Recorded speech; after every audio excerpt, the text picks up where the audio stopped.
Non.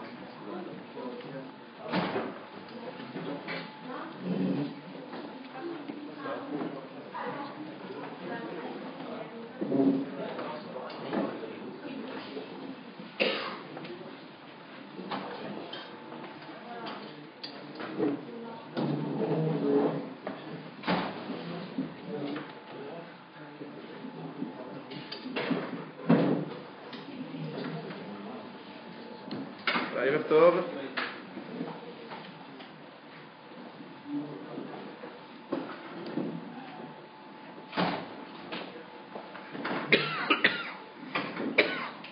Nous allons ce Shabbat lire Parashat Mishpatim. Parashat Mishpatim, c'est beaucoup de halachot, beaucoup de règles diverses et variées,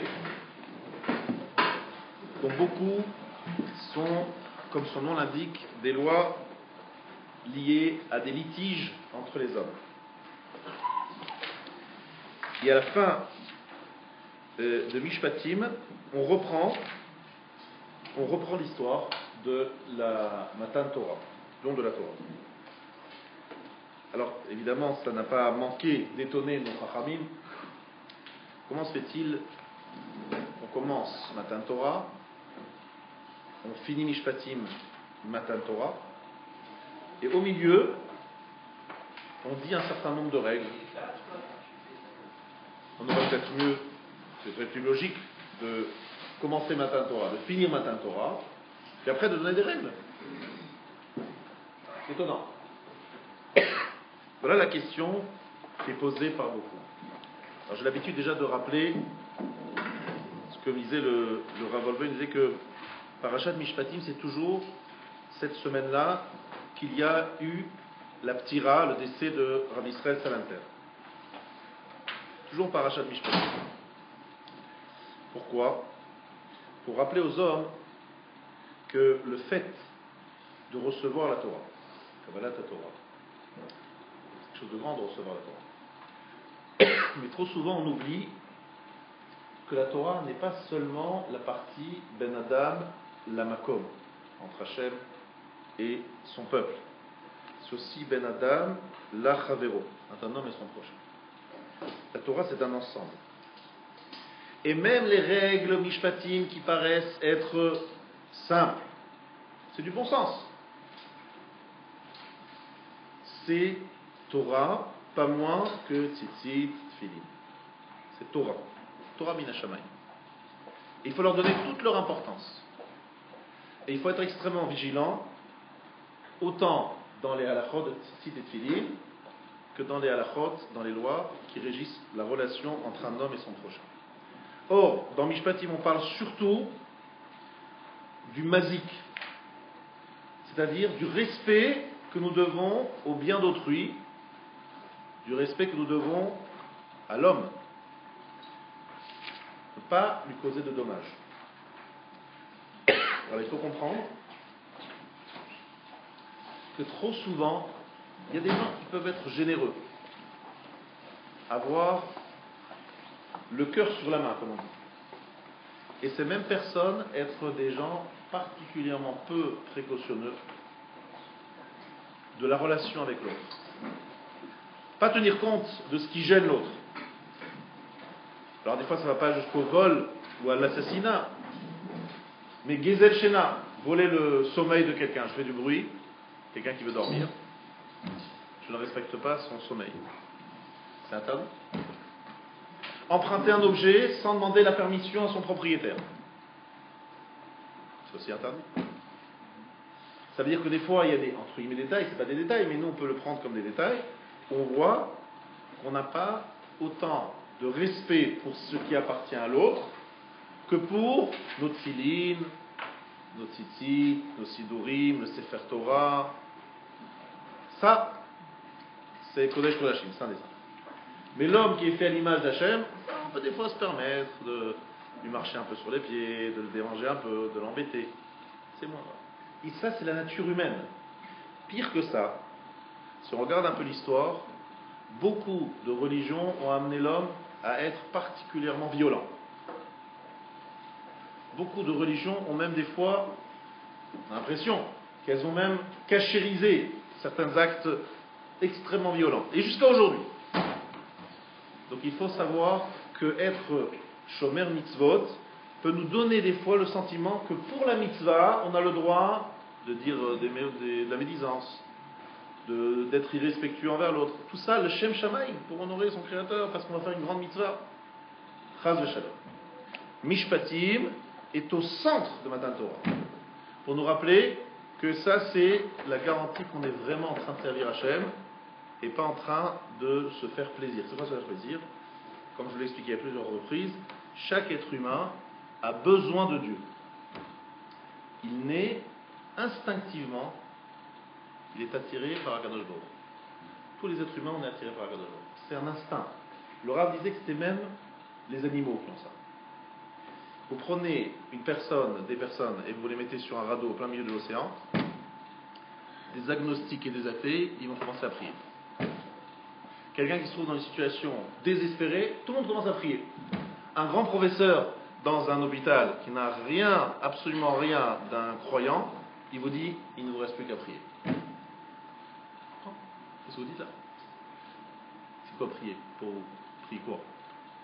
Bon, vous allez me dire c'est une expression, c'est une façon de parler. Ce que je veux dire, c'est qu'au fond de l'homme, il y a cette relation avec Hachem qui est au fond de nous. Alors on essaie de l'étouffer, mais à un moment où ça sort, lorsque le corps est en grand danger, en ce moment-là, la vraie voix sort. C'est au fond de nous. Mais ça, c'est une réaction naturelle, instinctive. Je dirais même que les animaux l'ont, donc c'est naturel. Mais dans la relation avec l'autre, ça n'existe pas. Personne ne ressent une italoute, qui s'élève spirituellement lorsqu'il est bon avec l'autre. Il ressent qu'il est gentil, qu'il a des bonnes midotes, qu'il est sympa, etc. Mais il ne ressent pas qu'il se rapproche de Dieu en se rapprochant des hommes. Ce n'est pas quelque chose que l'on ressent naturellement. Donc on n'est pas attiré naturellement. Donc il faut être extrêmement vigilant là-dessus. Ça, c'était juste une introduction, ce n'est pas le cours que je vais citer aujourd'hui, ce n'est pas le sujet d'aujourd'hui. J'aime bien rappeler ça souvent, parce que le Rav nous disait chaque fois, chaque année à Mishpatim, il nous répétait la même chose, cette première introduction, et parce que je pense que c'est vraiment important et que c'est un des chevals de bataille du Rav Israël Salanter. Alors Israël Salanter, toute sa vie, a dit, attention, ne soyez pas les religieux destructeurs, les religieux casseurs.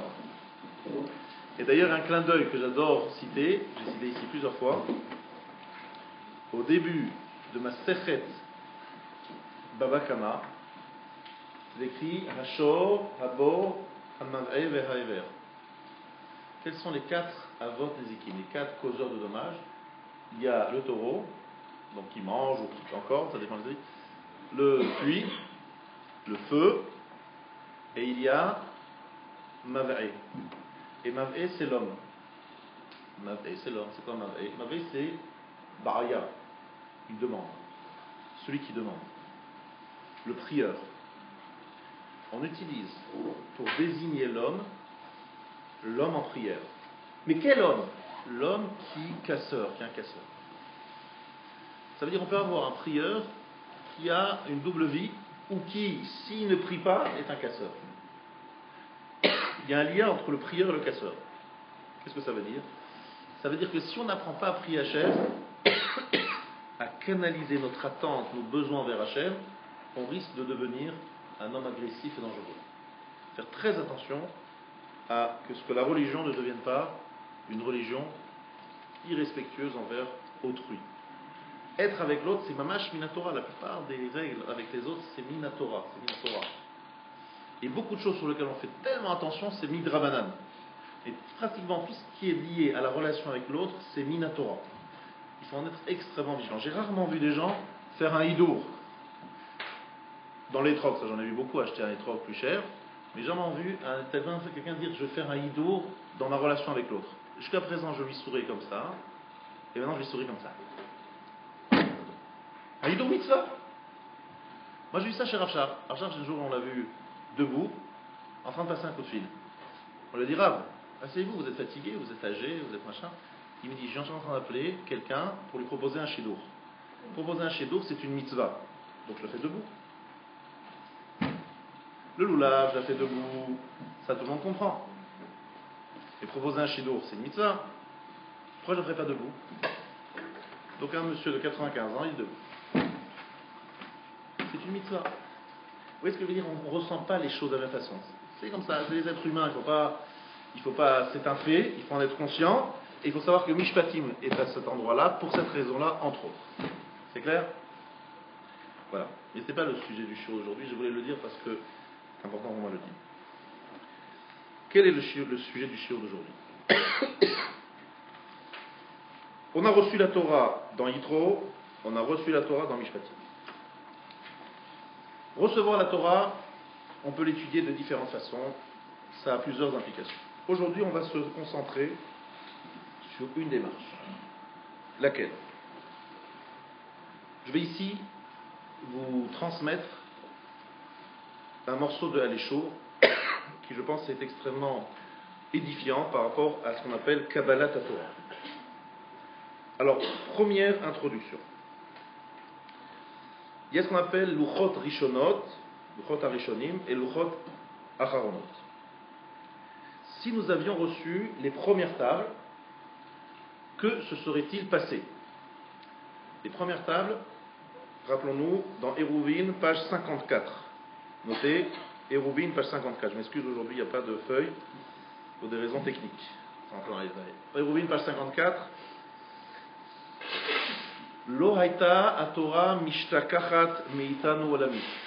La Gemara dans ce Eruvin nous dit, si on avait reçu les premières tables, jamais on les aurait oubliées. La Torah n'aura jamais été oubliée. Je vous donne un chiot, vous en rappelez des années après. C'est un vrai problème pour les donneurs, ceux qui donnent des chiots, on ne peut pas répéter ce qu'on a déjà dit. C'est compliqué. Heureusement, vous oubliez. Ensuite, deuxième point. Lo haya malach hamavet. Il n'y aurait pas eu l'ange de la mort. On serait immortel.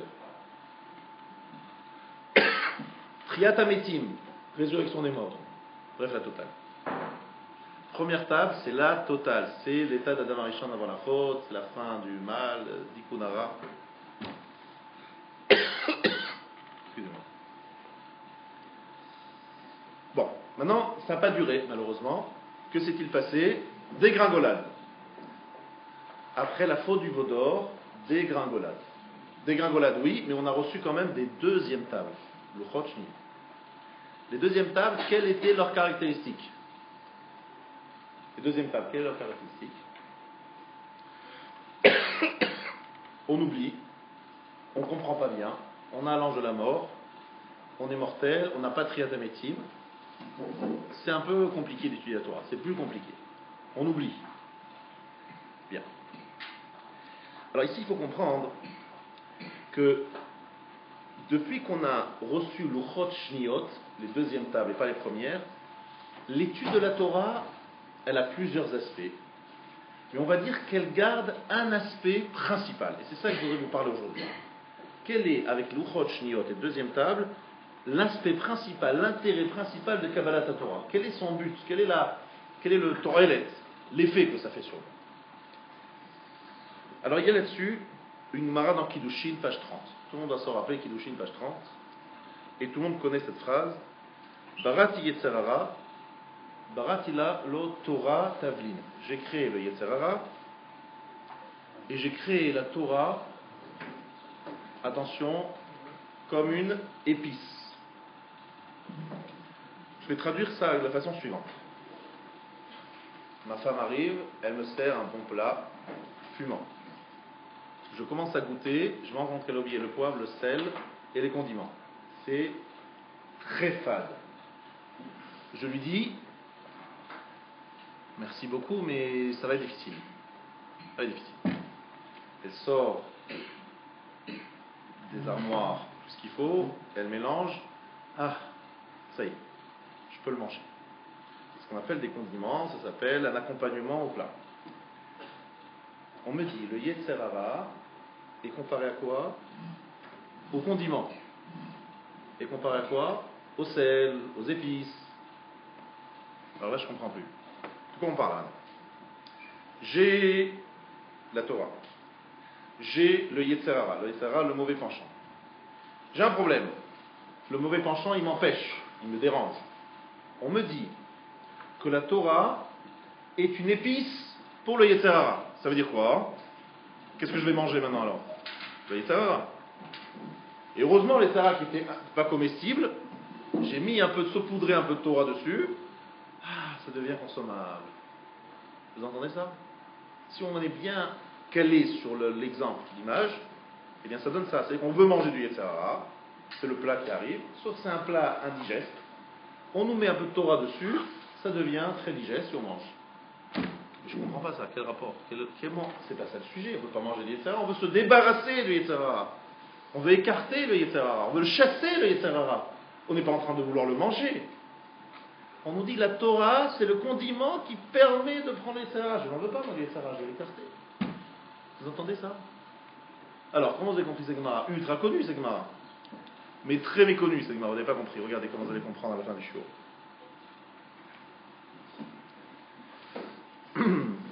Nitsa, kol la Torah kula, toute la Torah. Atsof, kol la madregot ha'elyonot sheva, jusqu'à ces niveaux les plus élevés. Hi'ach verak tavlin ha'yetzer. Tout ce qu'on connaît de la Torah, c'est tavlin ha'yetzer. Ça veut dire un condiment pour le Yetzer Hara. Ve'omelba kol sorko, celui qui étudie la Torah de toute sa force, comme il faut, zoché lehamtik et itzro ou la prolotov. Il a le mérite de radoucir son Yetzer Hara et de le transformer en quelque chose de bon, de consommable. Bizarre, très bizarre. Donc c'est une première question qu'on a posée aujourd'hui, d'accord? Vous avez bien compris la question. Deuxième étape dans notre shiur. Il y a dans la paracha du Shema, dommage, on lit ça très souvent puisque le Shema on le lit quand même 2 fois par jour. 2 fois par jour on le lit le Shema, mais on le lit un peu vite. On le lit sans penser à ce qu'on dit. C'est dommage parce que normalement le Kriyat Shema on est censé le penser aux commentaires également. Vesamtem et dvarai ele alevavchem ve'anafshechem. Vous placerez mes paroles, ces paroles-là, sur votre cœur et sur votre âme. Ukshartem otam leot aletchem, il faudra les attacher, c'est-à-dire les trilim, des mains, totafot benenechem, et finim de la tête. Qu'est-ce que ça veut dire vesamtem et dvarai ele alevavchem ve'anafshechem? Vous placerez. C'est clair, samtem. Vient la Gemara dans Kiddushin, et elle nous dit c'est quoi vesamtem? Samtam. Samtem, c'est un nom composé, il faut le couper en 2. Sam, tam. C'est quoi samtam? Nimshela Torah, le samtam. Qu'est-ce que ça veut dire? Mashal, le Av, c'est Gemara dans Kiddushin toujours. Sheika et Beno. Un père, un papa, il a frappé son fils. Makaraba, d'un grand coup. Viniachlo retia al makato. Son fils, donc il souffre, il a une plaie, parce qu'il a frappé fort. Et il a posé sur ce coup, il a posé une retia. C'est quoi une retia? Un pansement. C'est pas juste un pansement, c'est un pansement avec dedans un produit qui guérit. Un genre de bandage, mais avec dedans un produit qui guérit. Un médicament. Amar libno, il a dit à son fils, Beni, mon fils, Kolzman shereti azu al gabe makatra, tant que ce bandage est sur ta plaie, echol mashanatra, mange ce que tu veux, shte mashanatra, bois ce que tu veux, rochot ben de chamin, ben de tsonen, tu peux te laver avec de l'eau froide ou de l'eau chaude. Ve'en ata mitiare, tu n'as peur de rien. Ve'imata ma'avira, ari ma'ala numi. Si tu l'enlèves, il va y avoir la plaie, une plaie ouverte. Qu'est-ce que ça donne? Qu'est-ce que ça donne une plaie ouverte? Il y a des microbes, il y a du pu. C'est dangereux. Mais quand il y a le bandage, et bien hermétique, le bandage, pas de risque. La plaie est totalement protégée. Est-ce qu'on est clair? Ainsi dit le Gemara. Lorsque Akadosh Baruch Hu il a créé l'homme, il l'a créé avec une plaie ouverte. Vous entendez? À notre naissance, on est né avec une plaie ouverte. C'est quoi la plaie ouverte? Le Yetzer Hara. Le Yetzer Hara crée une plaie ouverte. Cette plaie ouverte Akadosh Baruch Hu nous a donné un bandage, un médicament, un pansement. Et il nous dit, si vous avez le pansement sur vous, the sam tam, sam ça veut dire le pansement, et tam ça veut dire quelque chose qui est entier. Tam c'est ishtam, quelque chose qui est entier, ça veut dire c'est quelque chose qui est totalement waterproof. L'eau ne peut pas rentrer. On va dire, on appelle comment ça en français? Hermétique. Complètement hermétique. Sam tam. Ça veut dire qu'Akadosh Baruch Hu nous a donné une plaie ouverte, mais il nous a donné un médicament qui nous permet de nous protéger face aux microbes qui peuvent rentrer dans cette plaie. C'est ce qu'on appelle la Torah. Est-ce que c'est clair? Sam tam. Très bien. Donc ça veut dire que la Torah là c'est considéré comme un pansement. Là je comprends mieux. Là je comprends bien. J'ai une faiblesse. Le Yetzer Hara, il veut me faire manger du porc. Très bien. Je suis attiré par le porc. Qu'est-ce que je fais? J'étudie la Torah. La Torah dit ne mange pas du porc, c'est grave de manger du porc. Ça me permet de me protéger et ne pas transgresser l'interdit. Ça, cette image, elle est logique. Là où je ne comprenais pas, c'est l'autre image, on est d'accord. L'autre image, c'était de dire que la Torah est l'épice du Yetzer Hara. Là, je ne comprenais pas. Parce qu'il s'agissait de manger le Yetzer Hara, non. Il s'agissait de se protéger. Si on dit que c'est une plaie ouverte et qu'il faut me protéger des microbes, parce que le Yetzer Hara, justement, c'est la faiblesse de l'homme. Et lorsqu'on a une faiblesse, on est faible, et bien on peut faire n'importe quoi, toutes les bêtises du monde. Donc dès qu'il y a un microbe, dès qu'il y a une bêtise qui se présente, j'y vais. Mais si j'ai la Torah comme un bandage, j'y vais pas. Est-ce que c'est clair? Facile jusque-là. N'est-ce pas? Le début est facile. Bien. Maintenant, le Rav veut nous dire la chose suivante. La Torah, c'était quelque chose de très très très élevé. C'était avant la création du monde. Mais la Torah, son rôle, c'est de descendre très bas, c'est-à-dire jusque dans la petitesse, dans la médiocrité, dans la bêtise humaine, et de nous protéger des attaques que le Yetzer Hara peut capter. Ça va. Mais le Yetzer Hara, la Torah a une autre dimension que je voudrais ici vous expliquer. Il y a un Mahamar Chazal, une parole de nos Chachamim dans le Midrash, qui dit la chose suivante. Besha'a David Amelech, Besha'a Shesiyem Sefer Tehillim. David Amelech, au jour où il a terminé son livre de Tehillim, Zacha Dato Alav. Il a été très fier. Il s'est dit, aïe aïe aïe, je suis un bon, j'ai fait le chef-d'œuvre de la création. David Amelech était fier d'avoir terminé les Tehillim. Amar lifne Akadosh Baruch Hu. Il a dit devant Akadosh Baruch Hu, Ribono shel olam, maître du monde, Yesh bria shebaratra beolamecha sheomeret shirot vetishbachot yoter mimeni. Existe-t-il dans le monde une créature qui dit plus de louanges que moi, David Amelech? David Amelech, moi j'ai fait la max, je suis allé au top des shirot et tishbachot. Est-ce que tu as une créature sur terre qui me dépasse? Question de David Amelech. Velood et la kol shira sheani omeret. Alors dessus, excusez-moi. Réponse de l'Agmara. Beotasha. À ce moment-là, nizdamnalot sfarde achat. Il y a une grenouille qui est venue voir David Amelech. Et cette grenouille, elle a dit à David Amelech la chose suivante. Amra lo David, al tazuach da'atra alecha.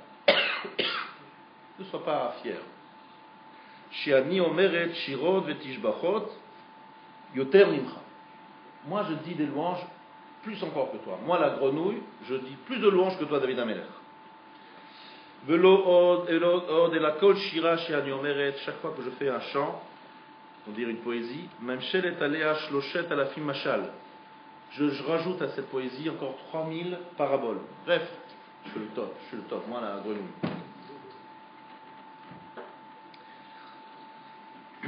de mitzvah gdola. Et en plus, je fais une grande mitzvah, dit la grenouille. Écoutez bien la grenouille ce qu'elle dit. Zoui mitzvah shani oseket ba. Voilà la mitzvah que je fais. Yesh mitzvah tayam, il y a au bord de la mer, min echad she'en parnasato ela min hamayim. D'accord? Il y a une espèce dont la seule parnassa, la seule subsistance, c'est quoi? C'est seulement, ça vient de l'eau. Besha'a shu ra'ev, et lorsqu'il a faim, notleni ve'ochleni, elle me prend et me mange. Le kayem ha'shene'emar, im ra'ev sonacha achileu lechem. Si ton ennemi est affamé, donne-lui à manger du pain. Ve'im tzameh hashkiu ma'im, s'il a soif, donne-lui de l'eau. Etc. Vous entendez ce midrash incroyable? Une grenouille qui fait la morale à David Ameller, qui lui dit, tu sais, David Ameller, moi, je fais plus de chant que toi. En plus, j'ai fait une grande mitzvah dans ma vie. Quelle grande mitzvah je fais, moi, la grenouille? Il y a une espèce qui vit au bord de la mer, on va dire plutôt au bord du fleuve ou du l'étang. Cet animal, il ne trouve pas toujours à manger. Et moi, la grenouille, des fois, je me présente devant cette espèce-là pour qu'il me mange de manière à ce qu'il soit rassasié. Genre, la grenouille, c'est Messirut Nefesh. Elle s'offre pour pouvoir rassasier son ennemi. Une chose de bizarre, hein? Drôle d'histoire, cette histoire de grenouille qui parle à David Ameller. Comment vous avez compris c'est un midrash qui est rapporté ici dans le Sidour de Rabbi Yaakov Emden. Yabetz. Alors, le Rabbi Yaakov Emden explique la façon suivante, ce midrash. Il dit que Tzfardea, la grenouille, c'est Tzipor Sheldea, c'est-à-dire un oiseau de connaissance. Il ne faut pas traduire la grenouille, il faut couper le mot en deux. Tzipor, c'est un oiseau, et Dea, de connaissance. De qui s'agit-il? Shlomo HaMelech. C'est Shlomo HaMelech. Donc en fait, c'est Shlomo HaMelech qui répond à David HaMelech. Parce que Shlomo HaMelech a écrit beaucoup de meshalim, c'est-à-dire de paraboles, dont certaines on les a encore, d'autres plus. Et Shlomo HaMelech a écrit beaucoup de shirot, donc c'est un peu comme si Shlomo répondait à son père David. Il explique toute l'histoire selon la Kabbalah. Mais ce qui nous intéresse, c'est la suite. Et il nous dit que qu'est-ce que c'est cette espèce qui se trouve au bord de la mer, dont la parnassa c'est la mer? Il dit c'est quoi? C'est le Yetzer Hara. She'en lo chiyut ela min haTorah hameshula lamayim. Le Yetzer Hara, écoutez bien, c'est un point très important du shiur. C'est le Yetzer Hara n'a de parnassa, c'est-à-dire il ne se rassasie que de Torah comparé à l'eau. C'est quoi cette espèce au bord de la mer qui a besoin d'eau? Cette espèce-là, c'est en fait le Yetzer Hara. Et le Yetzer Hara a besoin de Torah. C'est bizarre. D'accord? Si on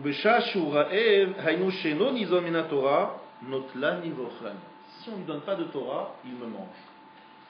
Alors ici, il y a quelque chose d'extrêmement fin, je voudrais que vous écoutiez. Chidush Gadol. Kol parnasato shel Yetzer Hara hi min haTorah. V'im ha'adam osek ba ha'Yetzer Hara shaket. Le Yetzer Hara est affamé. Et le Yetzer Hara, pour le rassasier, il faut lui donner de la Torah. Ça, c'est quelque chose de nouveau. Je pense que c'est nouveau pour certains d'entre eux. Que le Yetzer Hara, c'est un ennemi, c'est un danger, et que j'étudie la Torah pour me protéger du Yetzer Hara, ça, j'ai toujours compris. Mais là, on est en train de dire que non. Le Yetzer Hara, il est l'espèce qui a faim. Et cette espèce-là se nourrit d'eau, et l'eau, c'est la Torah. Ça veut dire que le Yetzer Hara a besoin de Torah pour se nourrir. Et si par contre on ne lui donne pas à manger, on n'étudie pas la Torah, qu'est-ce qu'il fait le Yetzer Hara? Notre leni ve'ochleni, il me mange. C'est-à-dire si on lui donne la Torah, ça le calme. Sinon, il nous mange. Vous avez compris ce que ça veut dire? Si on ne lui donne pas à manger de Torah, il nous mange à nous. Si vous réfléchissez bien, vous verrez de quoi on parle. Des gens qui étudient la Torah, ils vraiment étudient la Torah, je parle vraiment d'une étude de la Torah sérieuse. Ils sont sentés sentir en tout cas que ça les calme, que ça nourrit leur Yetzer Hara. Par contre, s'ils ne sont pas nourris par l'étude de la Torah, Le Yetzer Hara qui a besoin de manger, qu'est-ce qu'il fait? Il prend l'homme et il le consomme, il le détruit. Il le mange. Mais c'est l'un ou l'autre. L'étude de la Torah, c'est le seul moyen de rassasier le Yetzer Hara. Ça veut dire que lorsqu'on a reçu la Torah, Luchot Rishonot, les premières tables, il y avait les Yetzer Hara, on a dit que non. Les premières tables, il n'y avait pas de Yetzer Hara. Mais les deuxièmes tables, il y avait le Yetzer Hara, c'était après la faute du Vaudor. Eh bien, à l'état de deuxième table, la faute du Vaudor, on a besoin de Torah pour demander à manger à notre Yetzer Hara. Ça veut dire que lorsque vous voyez, je l'ai dit souvent ici, lorsque vous voyez par exemple deux personnes étudier la Torah, maintenant je parle des gens qui étudient bien, c'est-à-dire qui vont vraiment à fond, ils se donnent à fond dans leur étude. Un, il dit, voilà l'explication de ce passage. Et l'autre, il répond, n'importe quoi, c'est pas vrai. Voilà l'explication de ce passage. Le premier, il rétorque, il dit, attendez, j'ai une preuve à t'amener, il sort un bouquin, il dit, voilà la preuve. L'autre, il dit, t'as rien compris, viens, je t'explique autrement. Et puis après, il sort un troisième, un quatrième, ils se battent, il apporte, il a ça. Chacun essaye d'apporter des preuves et d'étayer son approche. La Gemara dit que c'est comme ça qu'on étudie. Oyev, au début on est un peu des ennemis, pas ennemis parce qu'on se déteste, c'est qu'on a chacun une approche différente et on est en train d'opposer nos avis. Mais on y va à fond, c'est pas qu'on est là, gentiment, si tu dis, tu as raison, machin, non. Je suis là et je m'y mets à fond. Cette énergie-là, c'est bien, l'énergie qui me donne la force, qui me donne envie de me battre pour défendre mon approche, elle est nourrie par le Yetzer Hara. Elle est nourrie et le Yetzer Hara est calmé par cette démarche-là. Il n'y a pas ça. Le Yetzer Hara, il faut bien qu'il se calme, il faut bien qu'il mange quelque chose, sinon il va mourir de faim. Il nous mange, nous. Voilà ce qui est écrit ici. Incroyable. D'où on apprend ça, de cette fameuse grenouille qui avait besoin de manger, qui se donne, qui s'offre à cette espèce qui ne peut manger que de l'eau ou la grenouille.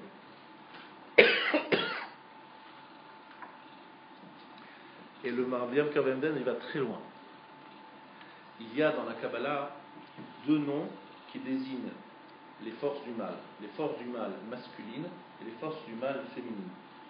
Elles ont deux noms qu'on ne prononce pas.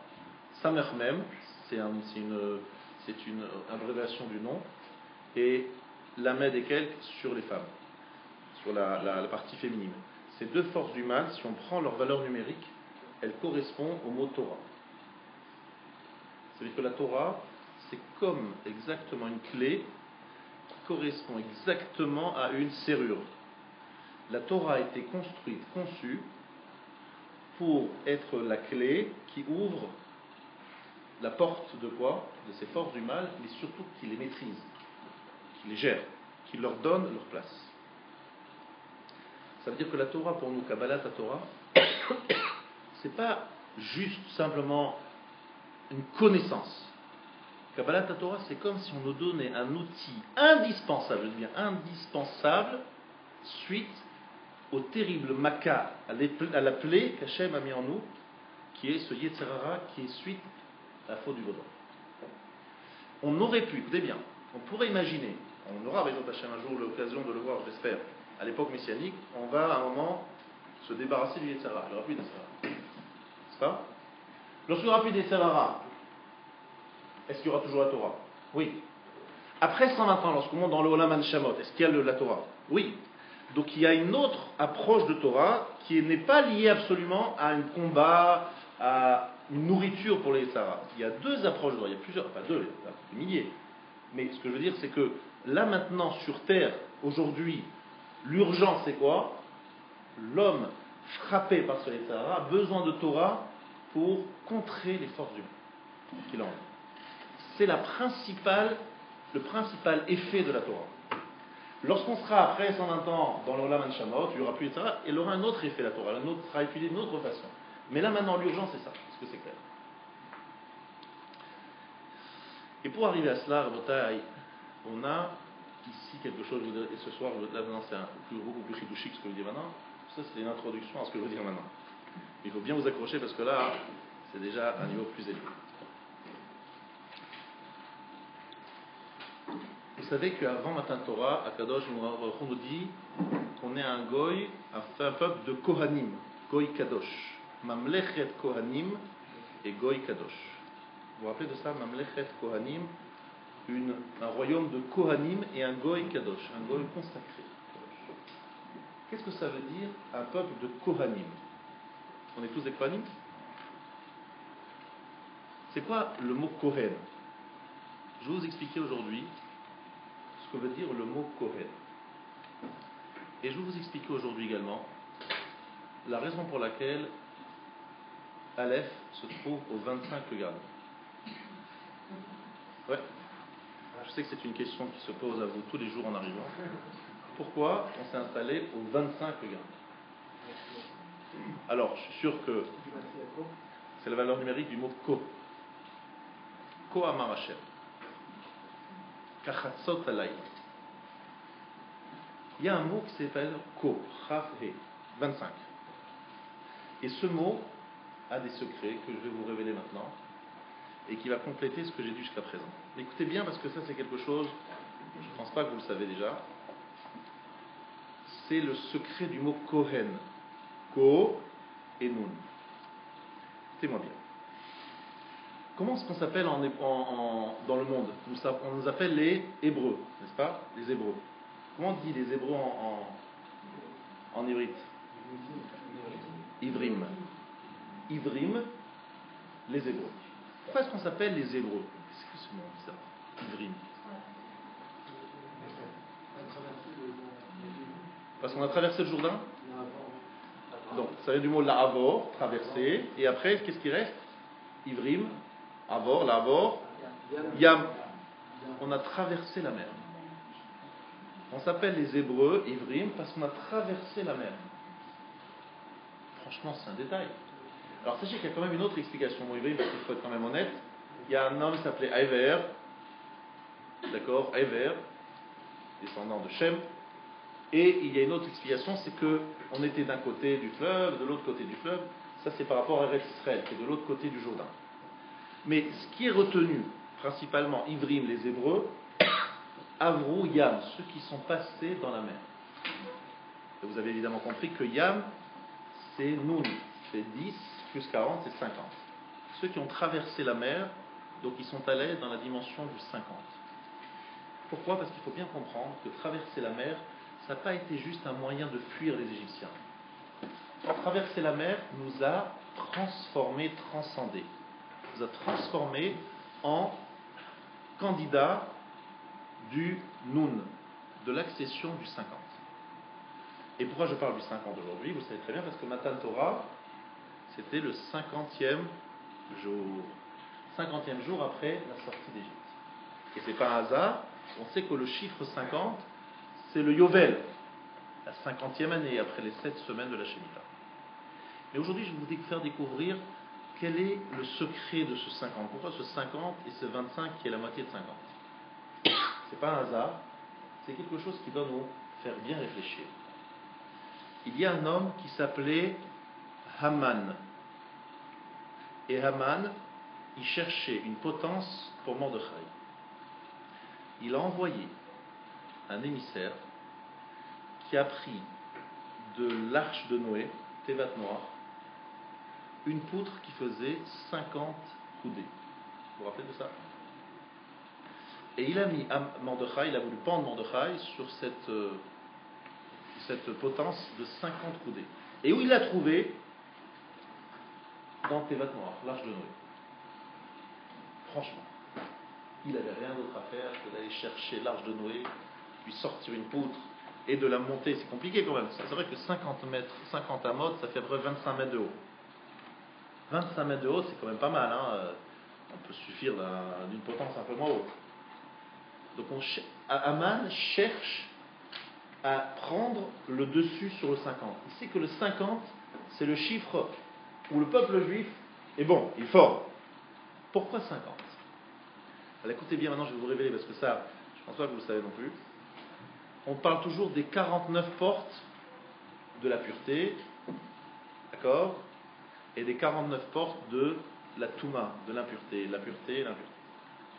Est-ce qu'il existe au niveau du 50, c'est quoi? Est-ce qu'il y a 50 portes de l'impureté? Comme il y a 50 portes de la pureté? Oui ou non? Sachez qu'à niveau du 50, il n'y a plus de pureté d'impureté, tout se réunit. Au niveau du 50, il n'y a plus des portes de la pureté, les portes de l'impureté. Là-bas, c'est Echad, c'est l'unicité. Là, on comprend qu'il n'y a pas pureté, impureté, il n'y a pas même un semblant de deux réchouillots, de deux forces. Il n'y a qu'une seule force, c'est le 50. 50, c'est le lieu de la révélation. C'est lorsque le 50e jour, qu'est-ce qu'il a dit à Kadosh Baruch Hu? Il a ouvert tous les cieux. Il a dit, regardez, il y a quelqu'un, on a crié très fort, il y a quelqu'un, il n'y avait que Kadosh Baruch Hu qui parlait. Il a ouvert tous les cieux en haut, il a ouvert la terre jusqu'au fin fond du globe, il a tout ouvert, il a dit, regardez, vous voyez quelqu'un? Il n'y a personne à commun. 50, c'est une situation où il n'y a pas pureté, impureté, doute, dualité. C'est le lieu de l'unicité. Vous comprenez ça? Alors vous allez compter combien y a-t-il de lettres dans le passouk Shema Israël. Shema Israël, Adonai Eloheinu, Adonai Echad, vous trouverez 25 lettres. 25 lettres. Et vous allez compter le nombre de fois dans la Torah où il y a le mot Beracha et le mot Shalom. Vous verrez chaque fois 25. Et pourquoi 25? Parce que Kohen, c'est 25, 50. Qu'est-ce que ça veut dire? Je vous explique bien ce que je vous ai dit. Dans toute la construction de ce monde, on est toujours dans une dimension de Zé Leumatze. C'est-à-dire qu'il y a l'Yerushalayim d'en haut, il y a l'Yerushalayim d'en bas. Il y a le Beth Amikdash d'en haut, le Beth Amikdash d'en bas. Il y a Akadosh Baruch Hu en haut et nous en bas. Et en vérité, il existe deux mondes parallèles, l'un au-dessus de l'autre. Nous sommes censés construire celui d'en bas, qui doit être matim, qui doit être comme celui d'en haut. Et en hébreu, le mot qui veut dire ko en hébreu, ça veut dire ainsi. Ainsi, ça veut dire comme là-bas, ainsi ici. Donc le mot ko, valeur numérique 25, c'est justement le mot qui veut dire, ouais, vous avez vu, on est là, c'est juste le reflet de ce qu'il y a là-haut. Le chiffre 25, qui est en fait le mot ko, chafé, est le mot qui veut dire nous sommes purement et simplement que sorte d'ombre de ce qui est là-haut. Mais plus qu'une ombre, en fait, on est une association. Et les deux ensemble, ça donne 50. Et là, on est dans Echad. Ça veut dire que je suis ma'amin. Mais c'est une chose très, très concrète, même si ça a l'air un petit peu métaphysique, c'est très simple. Je vous explique ça comme ça. Je fais aujourd'hui quelque chose, moi, sur Terre. Je fais une action sur Terre. Je sais que mon action va avoir une influence là-haut. Ça, il faut y croire. C'est un imam, chaque fois que je dis une tefila, je dis un Dvar Torah, etc., il y a une résonance. Où ça? Dans justement le monde d'au-dessus qui correspond à ce monde-ci, qui est comme une sorte de résonance à ce monde-ci. Et finalement, lorsque je construis ici-bas des choses, moi je ne m'en rends pas compte, mais automatiquement je construis la même chose là-haut. D'accord? Moi j'ai toujours, mon maître il me dit toujours, pourquoi on appelle le Gan Eden? Gan Eden. Alors Gan, ça veut dire un jardin. Pourquoi est-ce qu'on parle d'un jardin? On parle d'un jardin. On va parler d'un jardin. Qu'est-ce qu'il y a de rapport avec un jardin? Il dit, qu'est-ce qui se passe dans un jardin? Tu plantes, et ça pousse. Il dit, tout ce qu'on fait ici, on plante, sauf que nous, on ne voit pas les fruits. Ils existent quelque part, mais on ne les voit pas. On plante ici, et après 120 ans, on sort là-bas, on dit, regardez. On dit, oui, c'est gentil, c'est beau. Ben, c'est vous. C'est pas vous. C'est ce que vous avez semé sur terre. On vous montre le produit de tout le travail que vous avez fait. Voilà, il est là-haut. Ça veut dire quoi? C'est ça le Gan Eden. Et Eden, c'est Ad Nun, en fait. C'est jusqu'à 50. C'est-à-dire, en fait, c'est la création ultime du Echad, d'un lieu d'unicité. C'est-à-dire, en fait, il faut bien comprendre que toute création ici, c'est pour ça que chaque fois quand Baruch Hu dit Ko Yezarecha, il dit à Abraham, ainsi sera ta descendance. Ko. Moshe vient chez Paro, dit Ko Amar Hashem, ainsi a dit Hashem, Brachatzot Alayla. Chaque fois, il répète Ko Tevarochu et Beni Israël, ainsi vous bénirez les enfants d'Israël. C'est-à-dire, chaque fois on insiste sur ce mot Ko-Chafé, parce qu'on veut nous dire, notre rôle à nous, c'est ainsi, c'est de créer un parallélisme et un lieu d'écho entre ce monde et le monde à haut. et lorsque l'écho est bien fait, lorsque les éléments... C'est pour ça qu'en français, vous avez le mot écho. Pourquoi écho? Parce que écho, rafé. Ça veut dire qu'en fait, il y a quelque chose qui doit nous faire réfléchir. On n'est jamais en train de construire seulement ici-bas, on est en train de créer une sorte de parallélisme. Le mot Kohen, c'est Rafé, 45, 25, et Noun. C'est quoi 25 et Noun? 25, c'est la partie que le Kohen apporte, c'est-à-dire la partie que les Juifs apportent. Qu'est-ce que fait le Kohen? Il apporte des sacrifices, il apporte les encens, il apporte plein de choses. Ko, ça c'est son apport, pour arriver au Noun, pour arriver aux 50. Comment? Parce que lui il apporte ici-bas, mais là-haut dans le ciel en haut, il y a un Beth Amikdash en haut. Il y a un Kohen, vous savez qui est le Kohen en haut? Il s'appelle Michael. Il y a un Kohen en haut, il apporte en haut, lui il apporte en bas, et ça crée Noun, 50, ça crée un complément. 25 plus 25 heures. Est-ce que c'est clair? Vous avez Haman. C'est pas par hasard, Haman. Vous avez les premières lettres du mot Haman, c'est He, Mem, Ma, Nun. Donc le Nun, c'est les 50 qu'il veut capturer. Il se dit, moi je vais prendre 50. Où je trouve 50? Dans l'arche de Noé. Parce que justement, Noé, qu'est-ce qu'il a fait? Il a voulu créer un nouveau monde. Un monde dans lequel il n'y avait plus de rachat. Il n'y avait plus de rachat. C'était un monde parfait. Il n'y avait que des tzadikim, Noir à tzadik. Donc c'est un monde parfait, un monde du 50. Voilà ce qu'il a créé Noir. Dans sa teva, il s'est réfugié parce que le monde entier était détruit. C'est quoi le monde entier qui était détruit? C'était ce monde qui reniait l'existence d'Hachem. Donc il a créé une dimension du 50. Je veux la récupérer, dit Haman, je veux la prendre pour moi. Et qu'est-ce qu'il a pour la prendre pour lui? Il a He même, les premières lettres c'est Ma, c'est la valeur numérique du mot Adam, qui veut dire l'homme. Ça veut dire l'homme qui est face au Nun. Haman se dit capable d'être l'homme qui va capturer le Nun, le 50, dimension du 50, et qui va l'amener chez lui. Et qu'est-ce que nous on fait? On va le pendre sur cet arbre, cette potence qu'il a prévue pour Mordechai. Qu'est-ce que ça veut dire? C'est qu'on va lui dire tout simplement, oui, tu as bien fait Haman, tu as bien raison, comment on va d'arriver au Nun en se débarrassant de tous les gens qui te ressemblent, Amalek. En effaçant le mal, on va pouvoir recréer le Nun, c'est vrai, tu as raison.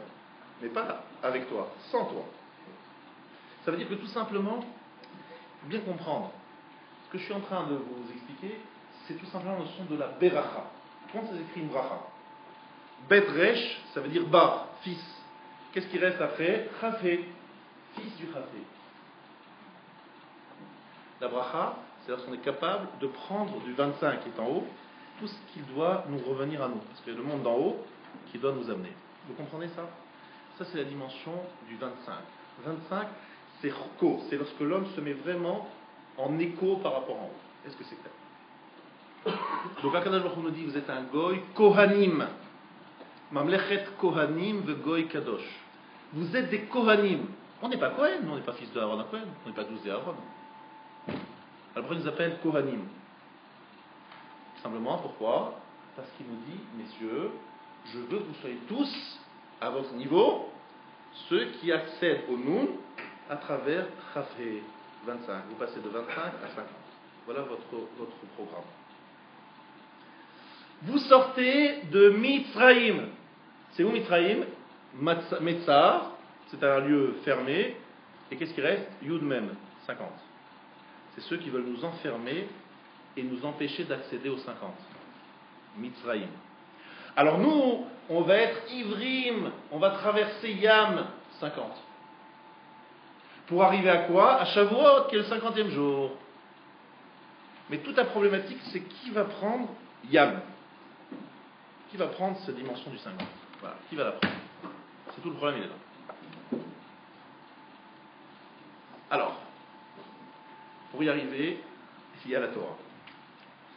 Et la Torah, il va falloir l'étudier de la façon suivante. Il faut comprendre que le Yetzer Hara n'est pas un élément extérieur à chasser. C'est un élément qui fait partie de la construction. Et en vérité, le Yetzer Hara et le Yetzer Tov, c'est comme deux frères jumeaux qui sont exactement pareils. Sauf que chacun travaille autrement. Ça veut dire, moi je veux faire avancer mon fils. D'accord? Je veux que mon fils il apprenne bien ses Mishnayot. D'accord? Mon petit, viens ici, révise ta Mishnah. Il révise sa Mishnah. Fais ta Gemara. Il fait sa Gemara. Je dis, ah, quel fils extraordinaire. J'ai à peine besoin de lui dire un truc, il le fait tout de suite. Je suis fier. Et après, quelqu'un va me dire, écoute, tu sais, ton fils c'est un peu bizarre, il fait tout facilement, etc. Il faut se méfier, parce que ça veut dire que chez lui c'est naturel. Que se passera-t-il le jour où il aura une épreuve, une difficulté dans la vie? Est-ce qu'il arrivera à surmonter? Je dis, d'accord, vous avez raison. Je vois la faiblesse de mon fils, voilà, je l'identifie. Je dis, dans ce cas-là, je sais que mon fils, il a vraiment du mal. Il y a un match de foot à 20h, 21h. Il a beaucoup de mal à étudier à ce moment-là. Il faut absolument qu'il fasse au match de foot. Et je dis à mon fils, écoute, là, tu es devant une situation où c'est difficile. Là, c'est pas que c'est un Yetzirah. C'est un Yetzirah, ça va être un Yetzirah. Mais ce que je veux dire, c'est que le Yetzirah ici, c'est ce qui va te permettre de passer au-dessus. Tu vas te dire, voilà, tu vois, il y a un obstacle, c'est difficile, tu vas devoir le franchir. Je te forme de deux façons, mon fils. Je te forme lorsque tu n'as pas d'épreuve, tu n'as pas d'autre option. Tu étudies, on te prie tranquillement. Et j'ai aussi envie de te former, mon fils, lorsque c'est pas facile, lorsque tu as une épreuve à franchir. Je sais que tu ne vas pas pouvoir complètement oublier ton foot, mais il va falloir que tu fasses un effort. Je veux t'apprendre à surmonter et aller au-delà de tes difficultés. Ça, je le fais grâce au Yetzirah. Si je n'avais pas le Yetzirah, je ne pourrais pas le former dans la difficulté. Donc il m'aide aussi. Merci Yetzirah. Grâce à toi, je garantis que véritablement, il a fait le choix. Sinon, c'est pas un choix, il fait parce que c'est naturel chez lui. Il n'a pas envie, il n'a rien d'autre à faire, il s'ennuie. Je sais pas, si tu proposes une occupation, il le fait. J'ai besoin du Yetzirah pour construire une partie de sa maturité, une partie de sa personnalité. Donc le Yetzirah, comme le Yetzirah Tov, c'est kif-kif, c'est c'est aussi quelque chose de complémentaire. Donc en fait ici, on découvre quelque chose d'énorme. Dans les Maluchot Shniot, les deuxièmes tas de la loi, on est face au Yetzirah, face aux forces du mal. Les forces du mal ne sont pas là pour nous faire trébucher, bien au contraire. Ces forces du mal veulent qu'on refuse, qu'on leur dise non. C'est bien ce que je dis.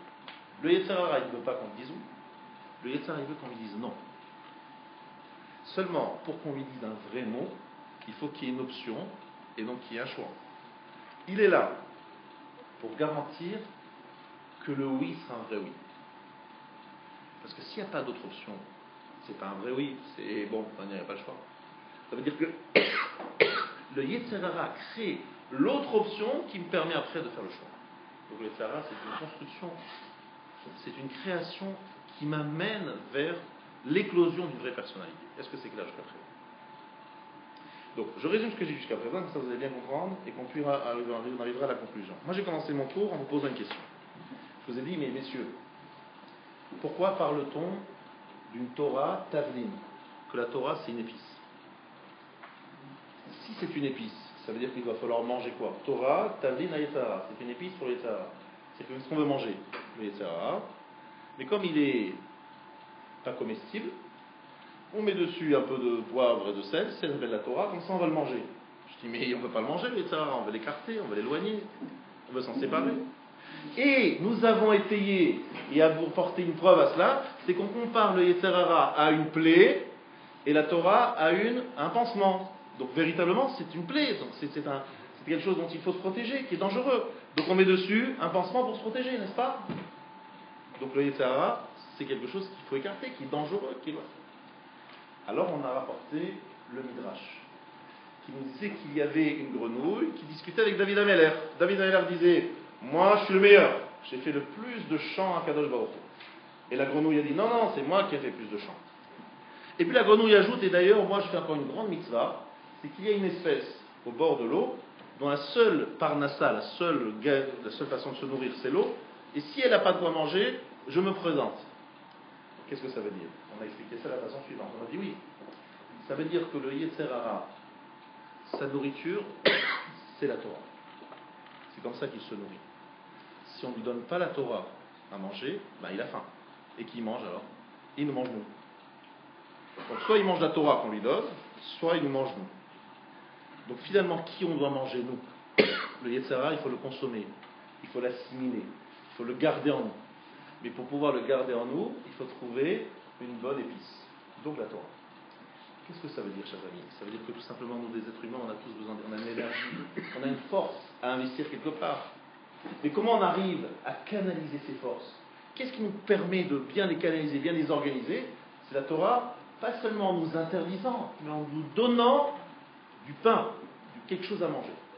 Il faut comprendre que l'étude, ça doit être pour nous tous comme quelqu'un qui est dans un désert, qui n'a pas mangé, qui n'a pas bu, il a faim, il a soif, il est fatigué.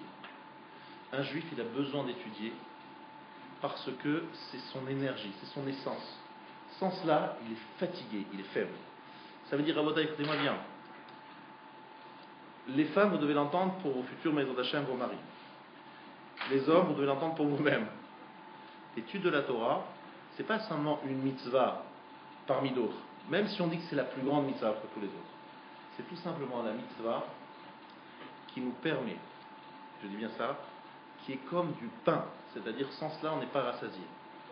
Mais mieux que ça, sans Torah, nos mitzvot ne sont pas des vrais mitzvot. Parce qu'en vérité, nos mitzvot, ça devrait être normalement le prolongement de notre étude. On a tellement étudié le sujet que finalement, l'application de cette étude, c'est la mitzvah. Parce que si je ne la fais pas comme ça, je fais une mitzvah parce que j'ai vu mon père le faire, mon grand-père, mon grand-père, j'ai vu tout le monde à la synagogue faire la même chose et je la fais. Bon, comment ils font? Ils mettent les doigts sur la main sur la truc, je le fais. Je les vois lire d'une certaine façon, je singe. C'est pas ça l'étude. C'est pas ça la mitzvah. La mitzvah, ça devrait être une sorte d'application de notre étude. J'ai tellement bien étudié le sujet que maintenant je l'étudie en le faisant. Naaseh venishma. C'est-à-dire l'action, naaseh, je commence par l'action, parce qu'il faut toujours commencer par l'action, il ne faut pas se dire, bon, je vais d'abord comprendre, donc je fais. Mais en faisant, je dis, Anishomé, maintenant je comprends. C'est-à-dire, sans arrêt, en faisant, je me dis, attends, est-ce qu'il faut le faire comme ci ou autrement? Et d'ailleurs, je l'ai fait, mais je me suis posé une question, je n'ai pas bien compris. Quel est le sens, finalement? C'est-à-dire que l'action doit être pour moi une sorte d'ouverture vers la connaissance. Vous avez compris? À travers la pratique, je me dis, ça y est, maintenant je comprends ce qui a été dit. D'ailleurs, je le dis ici souvent, vous voulez expliquer à quelqu'un qui n'est pas Shomer Shabbat, vous lui dites, faites Shabbat. Il vous dit, ça me saoule. Vous lui dites, Shabbat, vous n'avez pas le droit de faire ci, vous n'avez pas le droit de faire ça. Il dit, moi, vous êtes s'il vous plaît, vous êtes gentil, vous êtes religieux, faites votre religion, ne nous cassez pas la tête à nous. Tant qu'il n'aura pas vécu un Shabbat, vous pouvez lui expliquer 20 ans, il va vous dire, ça me saoule. Le jour où il l'aura vécu, il va dire, c'est pas si une galère que ce que je croyais. Franchement, j'ai goûté, j'ai fait naasser, je commence à entendre un peu le Shabbat. C'est ça tout le problème, c'est que pour convaincre des gens, normalement on leur parle, mais pour leur parler, ça ne suffit pas. Il faut qu'ils viennent faire, et après ils entendent. Ça c'est au niveau du Baal Teshuvah, c'est vraiment le niveau plus basique. Mais même nous, qui faisons, il ne faut pas que notre action bloque notre compréhension. Au contraire, notre action est là pour développer encore notre volonté de comprendre. Plus on étudie, on fait, plus on se pose des questions. Attendez, j'ai bien fait là, j'ai pas bien fait. Quel est le sens véritablement des choses? On lit le schéma par exemple, là j'ai lu un verset, on devrait se poser sans arrêt des questions. Mais est-ce que j'ai bien compris cette phrase? Je la lis tous les jours, mais est-ce qu'on a cette réaction? Pas toujours malheureusement. Souvent on dit on fait, ça devient un automatisme, et après, justement parce que c'est un automatisme, on n'écoute plus. On réfléchit. Donc faites attention que Naaseh soit lié au Nishma. Très important. Et justement, après, pour expliquer tout cela, nous avons expliqué la dimension du 25 et du 50. C'était quoi l'idée? C'est que les Juifs, lorsqu'ils sont passés dans la mer, c'est bien le sens profond de tout ce que j'ai dit maintenant, ils sont traversés à Vrouillam. Vous dites, tiens, ça tombe bien, le Yud et le même, ça donne nous. Non. Les Juifs qui ont traversé la mer, c'est plus les mêmes que ceux qui étaient de l'autre côté de la mer. C'est pas seulement une question de miracle, ils se sont sauvés, ils ont été protégés, ils ont eu ceci. Non. Dans la mer, ils ont vécu une expérience qui a fait du peuple juif un peuple comparable à aucun autre peuple. Aucun peuple ne peut nous être comparé parce qu'aucun peuple n'a eu l'expérience de Avrouyam et des Hébreux. Personne. Parce que dans la mer, c'est pas juste qu'on a eu un miracle, c'est qu'on a compris des choses. Grata Shifra Alayam, une servante, une esclave, dans la mer, elle a vu ce que Yecheskel, le grand prophète Yecheskel, qui a vu le char céleste, n'a pas vu. C'est-à-dire qu'il y a eu une révélation dans la mer. Et les peuples qui ont traversé la mer, c'est plus le même. Donc c'est pour ça qu'on appelle les Hébreux, Avrouyam, ceux qui ont vécu cette expérience de la mer. ceux qui ont senti ce que c'était la proximité avec Hachem à travers la mer. Ils ont vu quelque chose qu'à aucun autre moment de l'histoire on pourra voir. C'est une expérience unique. Il y a Matan Torah qui est une autre expérience, aussi unique. Les deux éléments ont transcendé le peuple juif, les ont transformés à jamais. Plus que les 10 Makot, vous comprenez? Il y a eu d'abord Makat Bechorot, le passage de la mer, et Matan Torah. Ce sont 3 socles sur lesquels nous sommes construits et qui chacun nous a apporté plus de Emouna. Première Emouna, on a eu Makat Bechorot. Deuxième Emouna, le passage de la mer. Troisième Emouna, Matan Torah. Si vous voulez savoir pourquoi, quelle est la particularité de chacun? Matan Torah, Echad, l'unicité de Dieu. Il a ouvert tous les cieux, en bas, en haut, on a vu qu'il n'y avait que lui. Echad, ça on a vu Matan Torah. Lorsqu'on est passé dans la mer, on a vu Adonai, Yimloch, l'Olam Vaed, on a vu Malchut, la royauté divine. Malchut, ça veut dire qu'Akadosh Baruch Hu, il règne, et que sa royauté fait que les Égyptiens sont morts, et que lui c'est le seul Melech. Mais Melech, ça ne veut pas dire Echad. Il est fort, mais on peut se dire, tiens, il est fort, mais il y a peut-être d'autres forces. Vous voyez? Donc on a vu qu'il était fort, et au Matan Torah, on a vu qu'il n'y avait personne d'autre. Et Makat de Torah, Akadosh Baruch Hu nous a ouvert les yeux, il s'est révélé. C'est une révélation, on a vu que Hachem existe. Metziut Hachem, la présence d'Hachem, son existence s'est révélée, Makat de Torah. Ensuite, passage de la mer, Hachem Adonai Yimloch l'Olam Vaed, il est le roi, il dirige la création. Troisième socle, Echad. Ce sont les 3 socles du judaïsme qui se sont révélés. Mais le passage de la mer reste quand même central. Avrouya. Donc ceux qui ont traversé la mer, qui ont compris qu'ils allaient vers le Noun, vers la perception de l'unicité d'Akadosh Baruch Hu, qui comprenaient la dimension du Noun. Noun, c'est donc une longue lettre qui nous relie le monde d'en haut et le monde d'en bas. Ils ont compris qu'ils n'avaient plus qu'une chose à faire, être des Kohanim.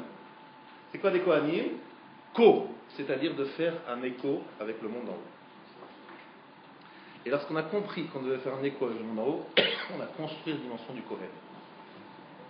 Et si on a construit la dimension du Kohen, on a 25 fois le mot bracha dans la Torah et 25 fois le mot shalom. Pourquoi 25 fois le mot shalom? Shalom, c'est keli marzik bracha, c'est le keli de la beracha, la paix, la plénitude. Donc on a toute la bracha en nous. Parce que la bracha elle-même, c'est bar, fils de cho, chafé. Si on est capable de faire ça. Est-ce que vous comprenez le cheminement de notre shiur? Et ça veut dire quoi? On arrive où? C'est pour arriver à quoi? De concret. Chose extrêmement concrète. Un juif doit savoir que ce qu'il fait, c'est pas juste ici que ça a un écho. Ça crée quelque chose d'autre. À un bar mitzvah, je dis souvent bar mitzvah, attention, jusqu'à présent tu disais des bêtises. Et tu disais des belles choses. Les bêtises, elles n'impliquaient que toi, elles n'avaient aucune résonance. Maintenant tu dis, imagine-toi, j'ai des fils, tu sais, des fils d'une guitare, des cordes de guitare. Et à un moment, vous prenez ces cordes et vous les accrochez près de la caisse de résonance. Là, avant, on bougeait les cordes, on n'entendait rien. Mais lorsqu'on les a tendues et qu'on les a mis justement près de cette caisse de résonance, hop, on entend un bruit, on entend un son. Il dit c'est la même chose. Un bar mitzvah, juste avant les 13 ans, il parle, c'est comme une corde, c'est comme ça dans la nature. Le jour de ses 13 ans, c'est comme si on prenait cette corde, on la tendait, on l'accrochait à la guitare, et elle a une résonance. Et dans les bonnes choses, et dans les mauvaises choses. C'est le juif qui doit comprendre qu'il y a une caisse de résonance qui reproduit tout ce qu'il dit ici, là-haut. Ça, c'est important de le savoir. La deuxième chose, c'est que le Yetzara, comme le Yetzara Tov, c'est aussi un écho. Le Yetzara Tov et le Yetzara, ce sont 2 éléments d'un seul élément. C'est un seul élément avec 2 aspects. C'est un cœur avec 2 ventricules. Pourquoi il y a 2 ventricules dans un cœur? Il y en a même 3, mais en fait, il y en a 2 principaux, parce que Yetzara Tov, Yetzara, Levavecha. Il faut les utiliser les 2. Pourquoi il faut les utiliser les 2? Parce que tout simplement, le Yetzara ne cherche qu'à se nourrir. Il a besoin de Torah. Et si on ne lui donne pas la Torah à manger, il a faim. Et qu'est-ce qu'il mange? Il nous mange nous-mêmes. En clair, vous avez un homme qui n'a rien à faire. Il est chômeur, longue durée, très longue durée. Et bientôt il arrive à la retraite. Il est chômeur, puis après retraite, et après pré-retraite, après toute retraite. Bref, il a fini de travailler. Ce monsieur, il s'installe dans une oisiveté longue. Il vient chez le rabbin, il dit, monsieur le rabbin, qu'est-ce que je fais de ma vie? Quelle est le sens de ma vie maintenant? Je ne peux rien faire. Il lui dit, écoute, chaque mitzvah que tu fais dans ta vie, chaque acte positif, tu construis un monde. Tu as un écho dans le monde en haut. Tu dois créer quelque chose, tu dois construire quelque chose. Tu ne peux pas rester dans ton coin de rien faire. Tu as besoin d'agir. Pourquoi? Parce que sinon, qu'est-ce qui se passe? On n'agit pas. On a toujours un Yetzer Hara, même lorsqu'on est à la retraite. Et le Yetzer Hara, il va te manger. Tu vas t'ennuyer, tu vas faire des bêtises, tu vas faire ci, des bêtises, tu vas te perdre. Il faut absolument que tu manges ton Yetzer Hara. Pour manger le Yetzer Hara, il y a qu'une façon. Tu étudies la Torah, tu fais des mitzvot, tu t'occupes de ta famille, évidemment, etc.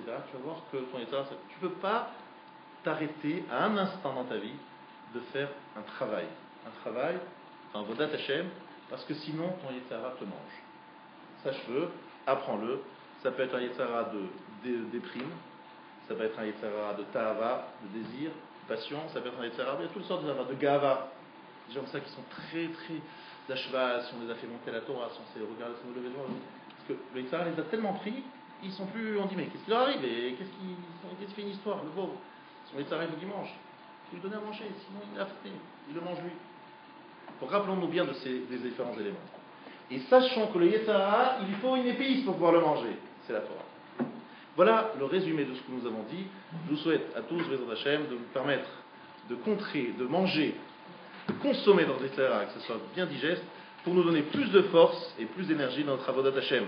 Je vous invite à venir Motzei Shabbat à une Melave Malka, un shiur de Rav Wattenberg sur le sujet très intéressant des différentes pratiques de sorcellerie ou de, je sais pas, d'autres différentes choses qui peuvent se passer paranormales. Nous allons écouter le Rav nous dire ce qu'il pense de cela. Et également, la semaine prochaine, il y aura cours, mais pas à 20h. Il y aura cours à 21h, mais pas à 20h. Voilà. Bonne soirée.